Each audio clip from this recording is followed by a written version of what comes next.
This is more than likely because of the dollar, or they had the item on sale.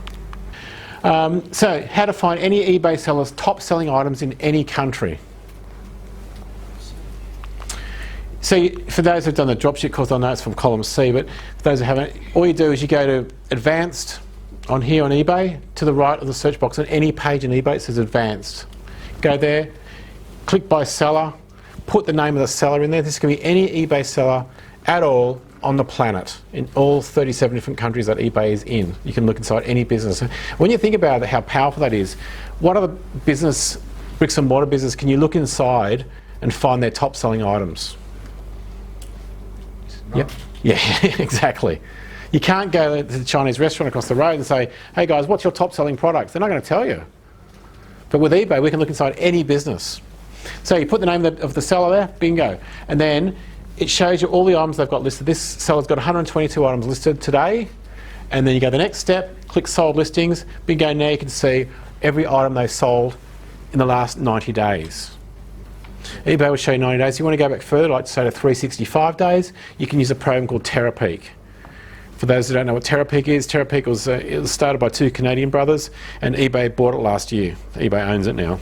That's called TerraPeak.com, and you get 365 days of data. When you say that, sometimes if you're looking at US sellers, you need to log into the US site. Yes, you do. You have to put your address as a US address, Mm-hmm. nothing comes up at all. It'll just be blank. You do, yeah, that's right. And you can also use a VPN. Like HOX, if those don't know what a VPN is, virtual private networking, where you can get a free Google plugin called HOX, H-O-X, and you can tell Google that you pretend that you're in the US. Okay, so then you can sort by the highest price. So when you go here, if you sort by highest price, which is another option up here, it groups them all together. So you can see all the items that sold for, say, $399. And that's what we do. We sort by highest price because it groups them all together. You can sort by whatever you want. Okay, so you record all items just sold twice or more in the last 30 days. Just by going through them, and you can see the dates they sold. So how to find the best-selling items on eBay in any category. So you can do this on any country on the planet. You can go to any category and find the best-selling items in any category you like in the world. Now for this one we do have to use third-party software. For this we use Scarcity Manager, and you can here it shows every single category. And you can go to choose whatever category you like, and in here this is tools. You enter minimum price, the default's $35, you can put in $1, whatever. Choose your country, how many you want to see in the search results. The more you put in there, obviously the longer it takes. And bingo, it shows you here, this UV flashlight has sold 15,623 times. How accurate is the... Spot on, as I'll show you now. So over here, it's got a 12, every item on eBay has a 12-digit number. It's an ID number. Like Amazon has a similar, it's got what's called an ASIN number. On eBay, this is the number here, it's 12 digits. Now that's also a hyperlink, which means you can click on that hyperlink and bingo, now you're in eBay. And you can see the same item, and as it says there on eBay, 15,623 sold. Is it a paid software? That's Scarcity Manager is paid. It'll cost you, it's got a 30-day trial, and to get that data, I think it's about $10 a month. So there you go, 15,623, and of course that's a hyperlink of course. So if you want to see when they sold, you can click on that hyperlink and see exactly when they're sold. So the next question comes up to, okay, that looks pretty good. Is there any money to be made on it? So the next step, of course, is to find a supplier. So how do you find a supplier? Well, today it's really easy. In the old days, you had to go and fly to China and whatever and go to trade shows. Not anymore. You don't need to leave the country. You don't need to leave your favourite chair. All you do is you go to one of these sites. There's many of them. We only use Alibaba, but it's purely up to you guys what you want to use. Alibaba, we like, it's bigger than eBay and Amazon combined. If it's not on Alibaba, we're very, very worried. So you go to Alibaba. Oh, so just before I get to that. So the reason, of course, you go to Asia is because you're trying to cut out the middleman. So if you're going to import, you obviously want to go close to the suppliers you possibly can. So you go to Alibaba, you type in what you want here, hit search, and you dig down and you find what you want, just like any other search engine. I did that. I very quickly found exactly the same torch, and it's over here, and you can get it from 87 cents. Now, And like it says on here, you've got to negotiate with these prices because the Chinese will never ever show you their best price. You have to negotiate. You know, most of us are not brought up to negotiate. But if you want to get the best price, you've got to negotiate. And like one of my coaches, it was Jim Rohn before he passed away, adapt the attitude that everything is negotiable. A world of opportunity will greet you. So what that means is just learn to negotiate. It's not that hard. Just be nice about it, build a relationship, and you get the best prices. Which countries do we import from? We've been very guilty of importing too much from China. China imports more Ferraris and Maseratis than any other country now. So that should tell you a few things. So we import from China, Malaysia and Vietnam. China wages, on average, going up 10% a year. Now in Taiwan, it's now $4.65 on average per hour. Vietnam is 59 cents per hour. So in our view, Vietnam is the new China. Strategies, there's many strategies. You guys got to choose what you want to do. But to give you an idea, on average, from the people I always speak to, is to make $1,000 profit from importing, you need to invest around 36K to make $1,000 profit per week. And the reason it costs that much money is because when you order something from China, you've normally got to pay a 40% deposit, and it takes anywhere from a day to 12 weeks to produce an item. Then when they produce it, you then get it inspected, and then it gets sent, boxed up and sent to a freight forwarder. Then it gets onto the next ship. A ship might take anywhere between 11 to 14 days to get to Australia. Then it gets cleared by customs. Then the truck delivers the stock to you or to your fulfillment house or wherever. And then you list it on eBay, photograph it and sell it. And then you put the money in the bank. And that, of course, is called a stock turn. And that stock turn takes time. And that's, every time you want to do this, you've got to invest another around $36,000. So I'm going to show you tonight ways not to do this. This is the importing method. Because a lot of people, they have this false sense about how much money they can invest. They've heard someone tell them that they, if you invest $5,000, you'll make 100 grand a year. Yeah, well, it's been done, but we've got to look at reality and the law of averages, and it doesn't happen very often. You can also win lotto. So we don't want to focus on those numbers that don't fit within the KPIs. So used products. There is money in used products. If you're passionate about used products, there's good money in it. But it takes time to learn it. Now, it's not my cup of tea, but I know a lot of people make very good money on used products. You can get used products for free from places like clean-up campaigns. You can also get it from low cost from many places, which I'll show you in a second. It's a great way to make some quick cash, and you get profits for used to be new items as well. You can purchase poorly listed items off eBay and places like Facebook marketplaces, Gumtree. The cons is limited stock. It takes time to accumulate this stock. It's harder to automate. You tend to be the expert with used items. It's very hard to teach someone else who works for you to be an expert, because they'll learn it, then they'll normally go and do it themselves. It's not impossible though. You need to photograph and write our copy for every single item that you sell that's used. That takes time. Then when it's sold, it's done. All that work's out of the window. Whereas if you photograph this item, you could sell it potentially hundreds of times. It's harder to automate, but not impossible. So there is money in used products. Like, here's an example. This is just a screenshot for women's shoes. The prices are green, which means they've sold. Now, don't get me wrong, I'm not going to say that you're going to get $150 for every pair of women's shoes. That's not the point. What I'm showing you here is that there is good money just in women's shoes alone. Well, the sneaker market's a huge market. There you go, sneaker market as well. There's a lot of markets out there that are very, very good. But if you start doing the used items, you've got to just be patient with yourself. So if you start going to, whatever it is, if you go to, say, garage sales, deceased estates, the first time you go, if you've got no training, you're not going to have a clue what's worth money. But you go there, you learn about a couple of products, and then you go back and do it again next week, and you do it again and again and again. And over the next six months down the track, you're going to be a lot more experienced, but you've got to be patient. So sources for used products is council cleanups, Gumtree, which is owned by eBay, garage sales, bundling, charity thrift shops. Just don't say that you're going to sell the stuff on eBay. Deceased estates, divorce, downsize, Gumtree, police auctions, car boot sales, eBay incorrectly listed items, Facebook marketplaces, billboards at shopping centres. When you talk about places like billboards at shopping centres and Facebook marketplaces, they target just your local area. So they're never going to get, on average, as much money as you can get if you sell at eBay worldwide. Bigger audience, on average, you're going to make more money. You know, as Warren Buffett says, the wealth is a transfer of funds from the impatient to the patient. If you can get something, buy something that what someone's dying to get rid of, and you take time to sell it, you'll make a profit. Anyone who watches American Pickers, this is what they hand out.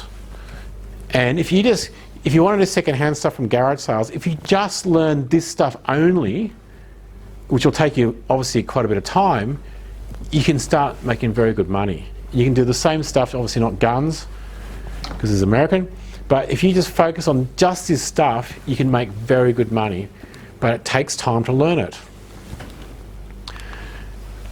And just like we're talking about at the beginning, the difference between failure and success selling these used products is this. It's to win the game, you need to stay in the game long enough to win the game. And most people, when they do used stuff, they just do it for a while and they see the next shiny new object and they give up on that and move to that. But there is good money in it. Okay, so what do you sell? Let's start with the don'ts. Our criteria, because we only do new products, is no guessing, zero guessing, only proven. If you're going to use VAs, there must be zero guessing. Don't sell products or import products that the Chinese can ship cheaper. In 1966, Australia did a deal with China where they can, if you ship something from China, it's way cheaper if it's a letter. So if you ship, for example, if you posted this to yourself, it will cost $7.50 because it's over 2 centimetres thick. If you go to Shenzhen in China and post it, it'll cost you $1.60 to Melbourne. But Melbourne to Melbourne is $7.50. Why? Because they can post it as a letter. We have to post it as a parcel because it's over 2 centimetres thick or weighs more than 500 grams. So the moral of that story is don't do the small stuff if you're going to import because the Chinese will blow you out of the water every time. So it must makes less than $10, more than $10 profit for a new imported product. Makes less than $20 for used products. And niches, a lot of people say, oh, you know, what's a good niche? We don't do niches, we sell niches. Sorry, yep. What about a dropship product? What would you do? For a dropship, $10, minimum $10 profit. If you're passionate about a niche, sure. But if you're not passionate, why lock yourself into a niche? You know, we focus on profitability. All we care about is profit, not product. We don't try to ever fall in love with a product. We fall in love with profit and lifestyle. Yep. So with that one, if it's more than 500 grams, then it's okay because the shipping from China to... Exactly, because they can't compete with you. Oh, okay. And do you know how much it costs them to ship the item if it's more than 500 grams? Like It all depends on the weight and the dimensions. Okay. So category, why restrict yourself to one category? Non-seasonal, unless you're drop shipping. So you don't want to fill up, get a garage full of Easter bunnies or Christmas lights or, whatever, Nerf guns or, water sport equipment when that season runs out.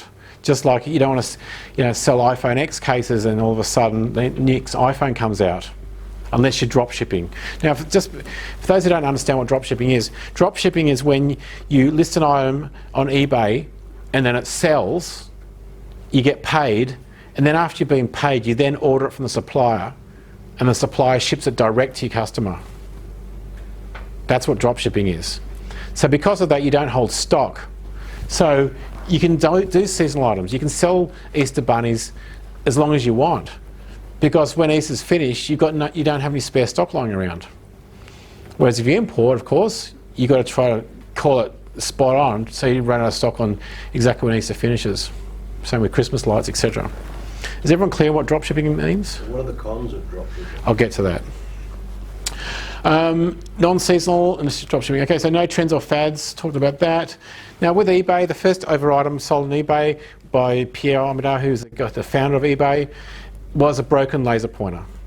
So eBay got a big reputation for selling used items, but today around 90% of all items sold on eBay today are brand new. So it's all changed.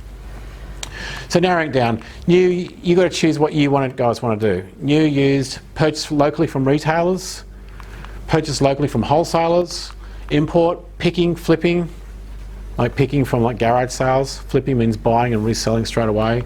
Drop shipping, spot trends and fads. Everyone's different. For us, I just personally like doing new items. I've got friends of mine who specialise in doing antiques and that kind of stuff, but I don't get antiques, I don't understand them. I can't look at a painting and go, that's a whoever. I can't look at gold and go, it's worth X amount of dollars. Some people love that stuff. It's not my cup of tea. So eBay, I have to show you these links. These are the eBay links to what's hot. Now, just be a little cautious of this, because a lot of the times it'll just come up with the iPhone cases and USB cables, and that's what everyone, beginners, focus on.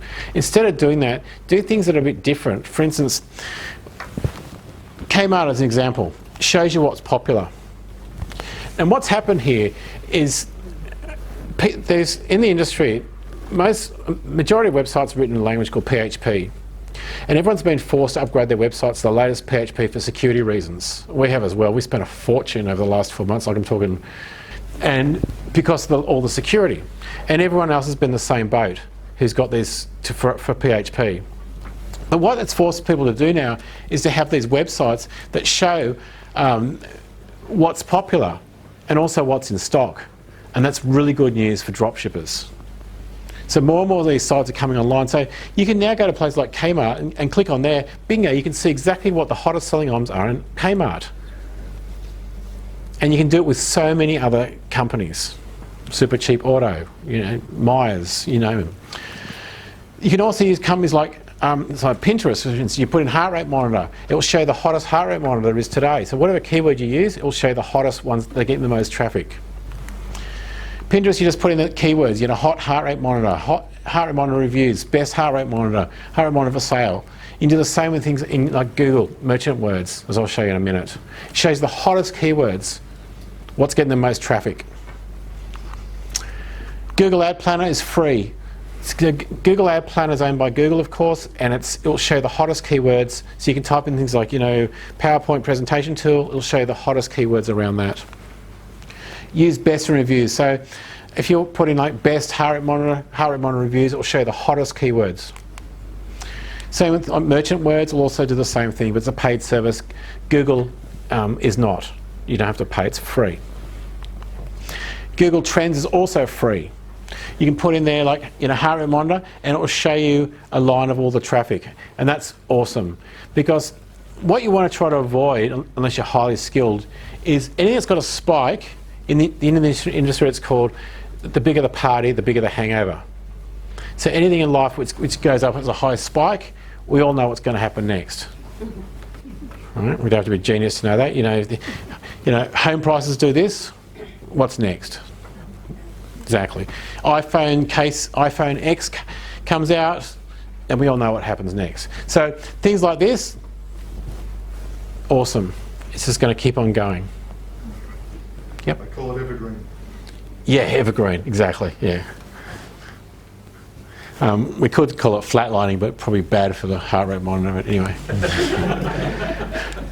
I'll change that slide. So, like I mentioned before, you can use things like scarcity management as well to show you the hottest categories, yeah? With that line, are there any exceptions at all, like any products that we can well, every product's different. Most products are going to, some products are going to be going up, and some heart rate monitor is obviously going to be around forever. And they're all different. There's no real answer on that. Like, you look up, say, a particular model Toshiba notebook, it's obviously going to spike and then it's going to fall. Product life cycles, basically. Yeah, product, exactly. Like Lincoln says, most products got a product life cycle. Some go for years, some go for months. Or some will go up and come down, some will just plateau and keep going. It just stays that way. Yeah. So, and some are seasonal. Yeah. But probably things like chairs, tables, that's evergreen, isn't it? It is. Yeah. Yes, exactly. Chairs, table. Yeah. Sorry. They're replacement goods. So. Yeah, consumables. Okay. So, new products, pros and cons. Everything's got pros and cons. Everything has pros and cons. Unlimited stock with new products. You can photograph it once, write the ad copy once, and just keep selling it over and over and over and over and over again. Obviously, like everything has a cycle though, and we have an attrition rate. Nearly 90% of all items on eBay are brand spanking new, and the cons is risking the risk of purchasing an item and it doesn't sell. Obviously with dropshipping it doesn't matter because you didn't purchase it because it didn't sell, because with dropshipping you only purchase after it sells. But the way to mitigate a lot of the risk of this is to only use products that have got a proven history. Don't go and buy things that have not got a proven history. With import goods, we want a minimum of 90 days history and a minimum of 45 sales over the last 90 days, or minimum 15 sales per month to create the 45. And that's the way you get rid of a lot of your risk. It, of course, doesn't eliminate your risk, but it reduces it a lot.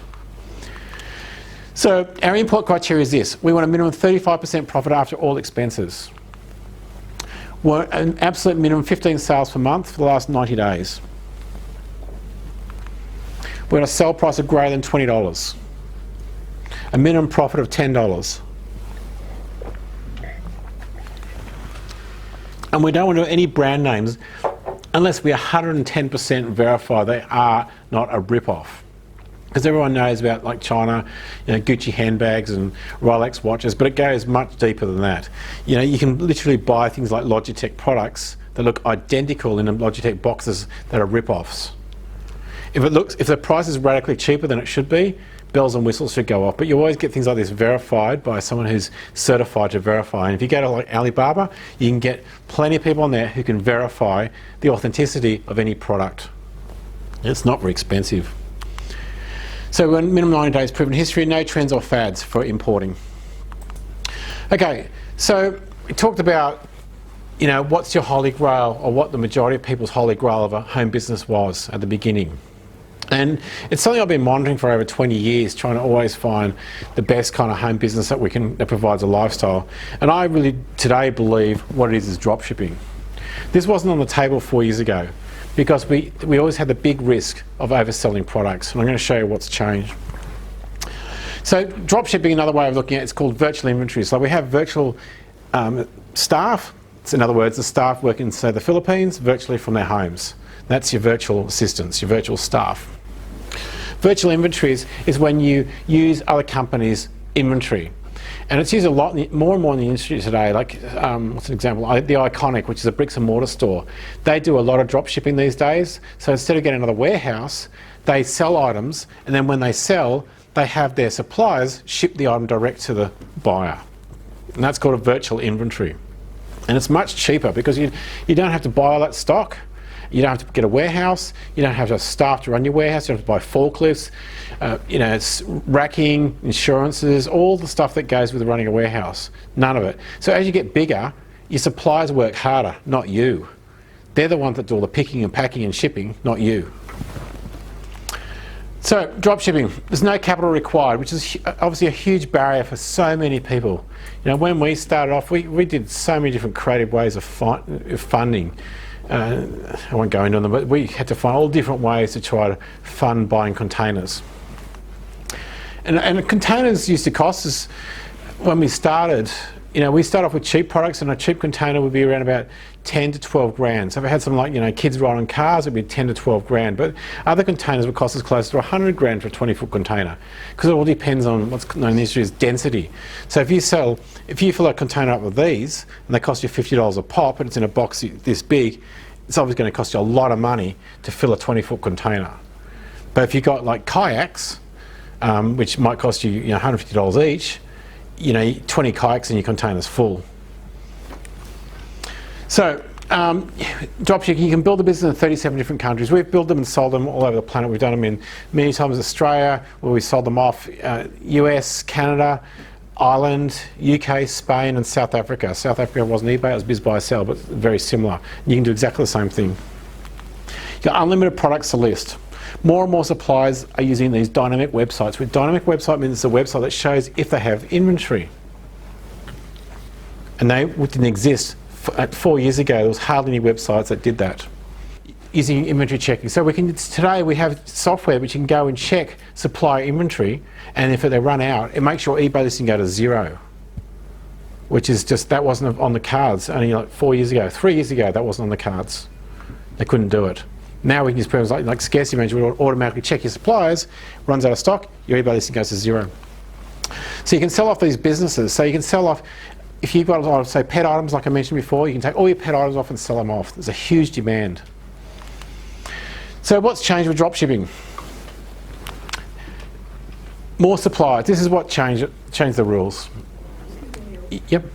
What about the money side of it with dropshipping? I noticed that a lot of the money stuff, even like with Alibaba, is like Western Union and stuff. Like, how do you get around that? Like, You never ship from Alibaba. You only use, there's 5 criteria for a dropship supplier, and the first one is you only use suppliers in your country.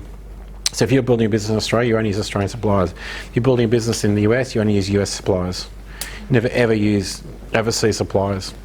Because when it takes 3 weeks to arrive, it's your account that gets nailed. I know there's a lot of people out there teaching to use AliExpress and everything else, and you can if you want, but when they arrive late, it's your eBay account that gets nailed. If there is a return, it can go back to the supplier. Yes, it does.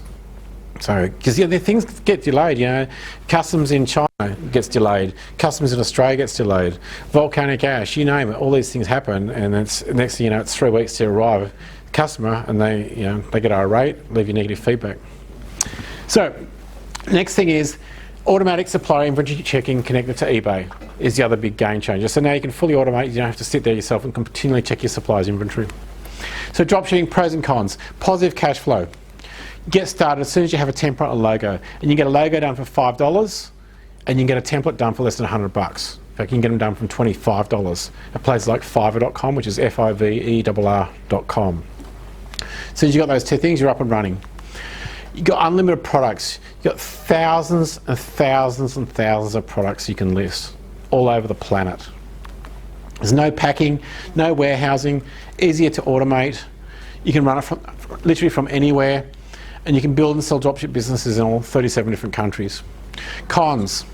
It does require inventory checking 7 days a week. When you start off, you may check the inventory yourself 7 days a week. You might then implement a VA, a part-time VA that works for you part-time from $1 an hour, or you put in software to do it all automatic for you. Requires ordering is 7 days a week. So when an item sells, you need to order it straight away. And again, do it yourself, or even better, get a VA to do it for you. Initially, you do it yourself. Do it yourself, but you know, a VA is only going to cost you $1 an hour. You can pay, and they're more than happy to work 7 days a week. More than happy. You can get 2 VAs. Yeah. You've got links to VAs. It's coming up. At $1 an hour. Yeah, coming up tonight. Yeah. Oh no, don't pay 6. Yeah, we can get a very high-end program for $6 an hour. Very high-end. I'll give you a link shortly. So lower margins. So a lot of people will say this to me, can't you make more money with importing than drop shipping because you've got higher margins with importing? Often you do, but if you run out of money and you can no longer import any more items, then your business has hit the glass ceiling. You can't get any more. Whereas drop shipping, you can just keep listing more items, more and more and more and more. But if you've run out of money or you're not willing to invest any more money in inventory, then you can't grow your business anymore with importing. But with drop shipping, there's no limit. So I'm not going to go in with dropshipping is a whole nighttime thing. It takes a whole night to do it. But if you want to know any more about dropshipping, there's a free workshop there. You can do it.